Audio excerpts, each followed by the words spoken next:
Hello and welcome to the British Dapper, and today we're talking about daring to be different.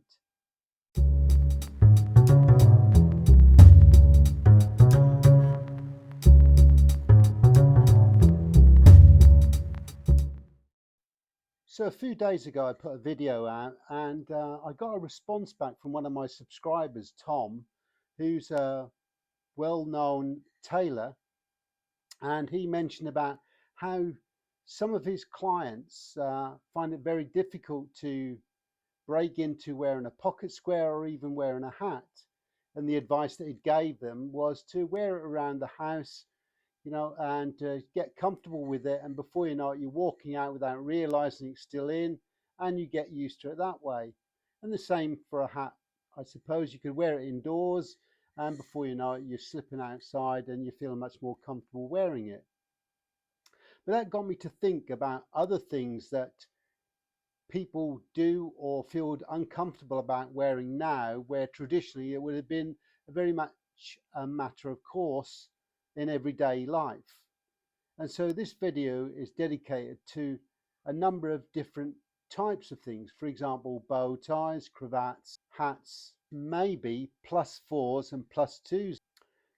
But if you're serious about becoming more of a sartorialist and trying to dress a little bit differently, then the only thing you have to do to start that journey is to literally put on a shirt rather than a t-shirt, wear some chinos or some other trousers instead of a pair of jeans, or you could actually wear a pair of shoes instead of a pair of trainers, and already you're on that journey. And it will take you to a certain point where you'll start to wear suits, maybe for weddings and other events, maybe for job interviews. But the pocket square is one of those things that just elevates the overall look. And I can understand why people might feel a little bit put off by wearing that pocket square, because it's quite bright and quite a statement piece. But I can assure you, in all the decades I've been wearing suits, jackets, and wearing pocket squares, I have not once come across any detrimental comments. But a significant fact is, when I first started, if I think back literally 40 years ago when I started wearing pocket squares, um, it wasn't uncommon to see people with a folded handkerchief in their breast pocket. And to be fair, the pocket was designed for carrying such an item in case it was ever required. So it then transforms over the years that the pocket square evolves more as a glamour item, if you like, rather than a practical item, as in for holding a handkerchief for use. And it becomes more of a fashion statement in its own right.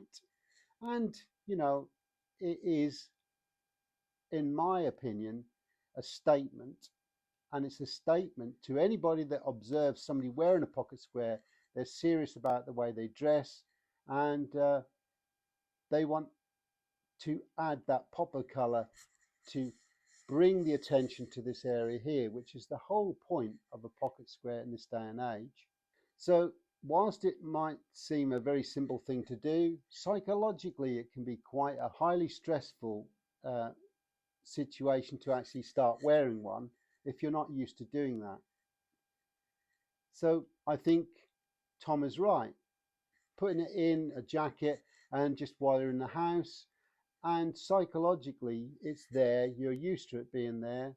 Okay, maybe if you feel uncomfortable when you're out, you could take it out of the pocket or push it down. It's really a case of gaining confidence. And yet it's such a simple thing, but it causes people quite a lot of anxiety actually starting off by wearing a pocket square. And the chances are, by putting the pocket square in, when you do go out and venture in the public domain, chances are nobody's going to even notice it or make comment to it. So it does seem rather a moot point once you start wearing one. It's just having that initial confidence to wear that pocket square. And a pocket square can be as loud or as subtle as you choose. And I tend to mimic the colours in the shirt and the tie and pull those colours into a pocket square, and it works really well and it's quite easy to do. What I would say is try to avoid matching the pocket square with the same colour as the tie, the same pattern. Maybe the same colours but in a different format. So for example, you might have checks on the tie and paisley pattern on the pocket square, or vice versa, or a paisley tie and a plain pocket square. Things like that breaks up those colours, those patterns.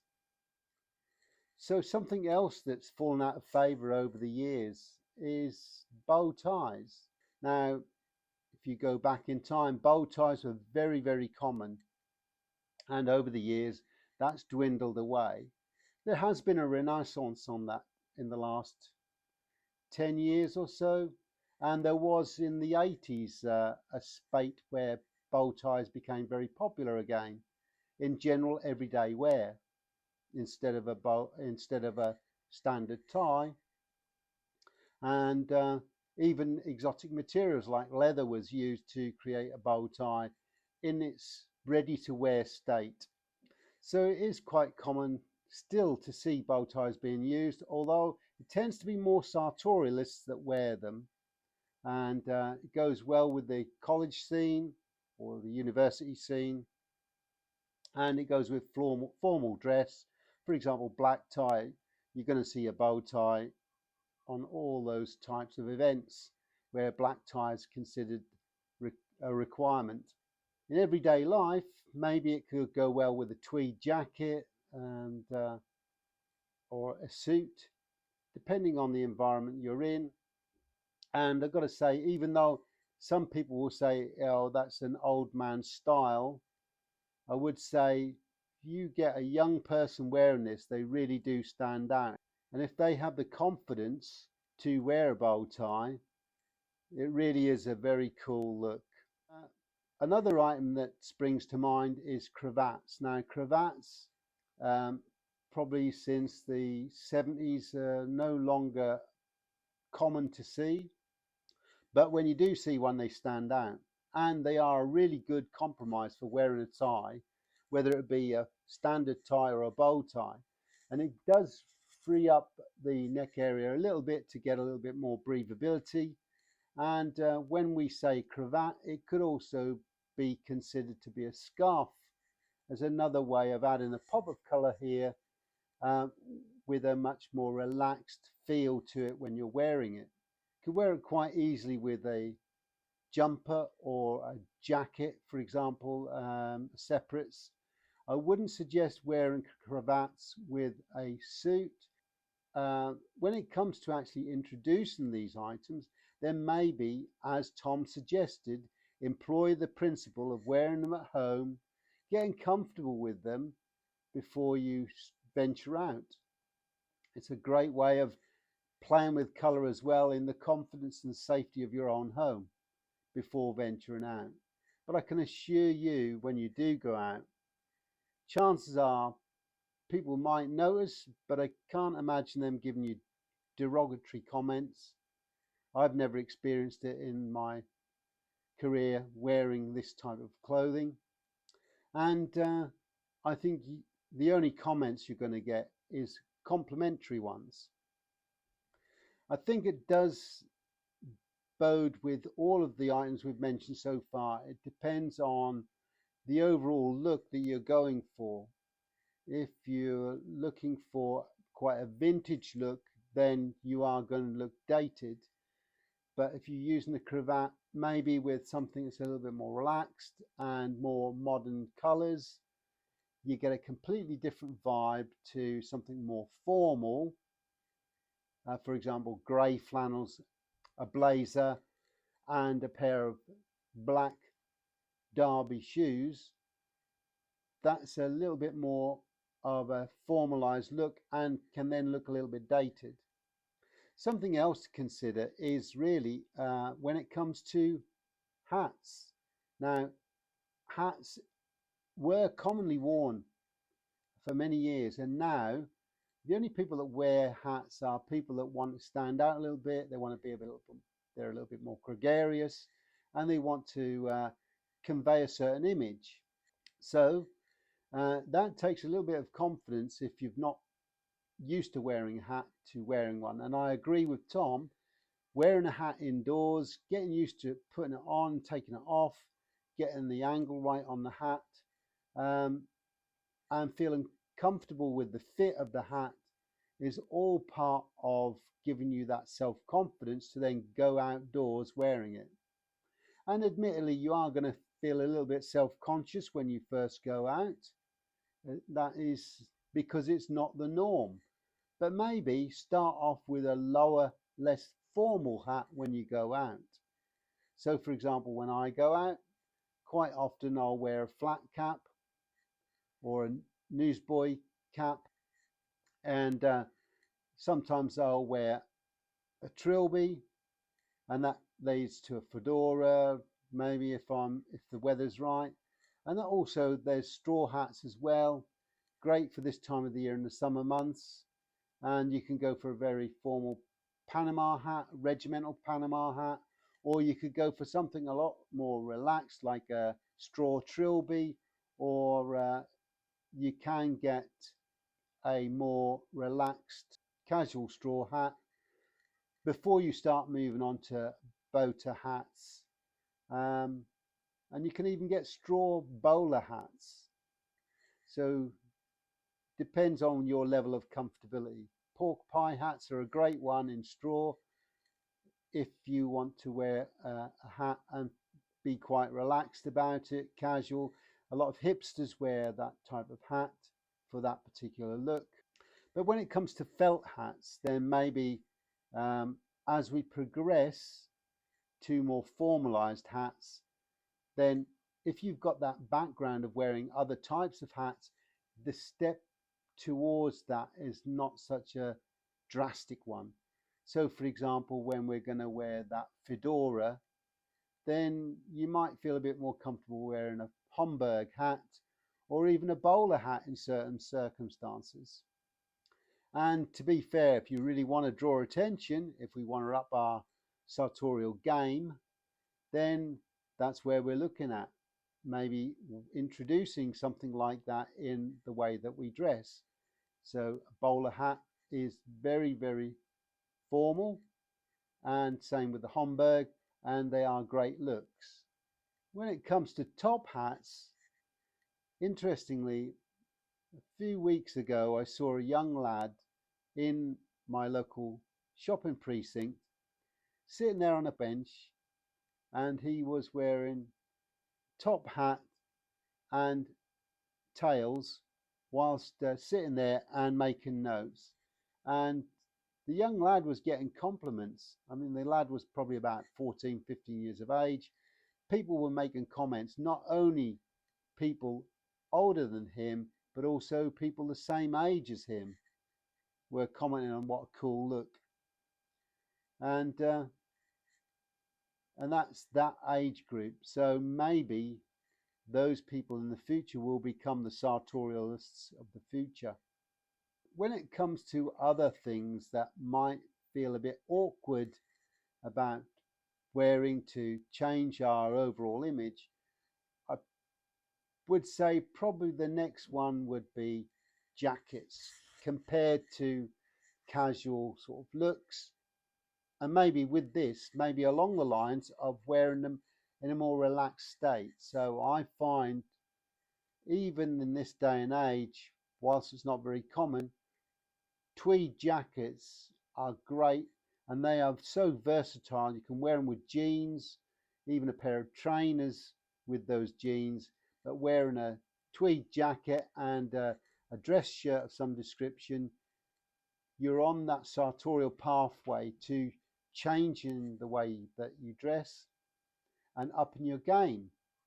Very often, that leads to bigger and greater things. You start wearing suits, you start wearing more formal attire, and it's all about progression. But what I would say to you is it is your style, it is about you. And whilst other people will say, oh, you've got to wear a pocket square in the top pocket you've got to wear a tie. I don't disagree with that. On your journey, that is something you want to maybe look at aspiring to. But from building up confidence and moving forward, that's a completely different thing. And I think it is a step-by-step stage of small steps. And we all know that analogy of baby steps, walking before you can run. Those type of analogies are quite suitable in this situation. So by just wearing one small item and getting comfortable with that before you then up your level is a wise decision and a wise choice to make. So depending on your background, maybe +4s and +2s are your thing. And if you mix in an environment where people wear these on a common basis, for example, shooting clubs, gun clubs, that sort of thing, and a lot of people wear this sort of thing still as a traditional form of dress, then it is a good look, a really great look. Whether you'd want to wear that in the high street is another thing, and that comes down to confidence in wearing something that is unusual in this day and age. So when we're talking about breeks, we're talking about +4s and +2s. And basically what that means is +4 inches below the knee or +2 inches below the knee is where the bottom of the breeks should reach. So that's what that term means. And that brings me on to the old deerstalker hat, another item that is still worn traditionally in the hunting season and quite common in the countryside in those areas where shooting is a major pastime. Wearing it in the high street in a town or a city might be a little bit out of place, and again it's a cool look if you can pull it off, and that again comes down to confidence. But maybe that's on that sartorial journey when wearing hats, where after wearing a bowler hat you might be gregarious enough to actually put on that deerstalker. So just a few things there, food for thought, and it really does come down to self-confidence and building up that self-confidence in stages. So those little baby steps come into play, small things, and gravitating upwards in style and formality is a good way to go. I think Tom's completely right, and it's the advice that I would give.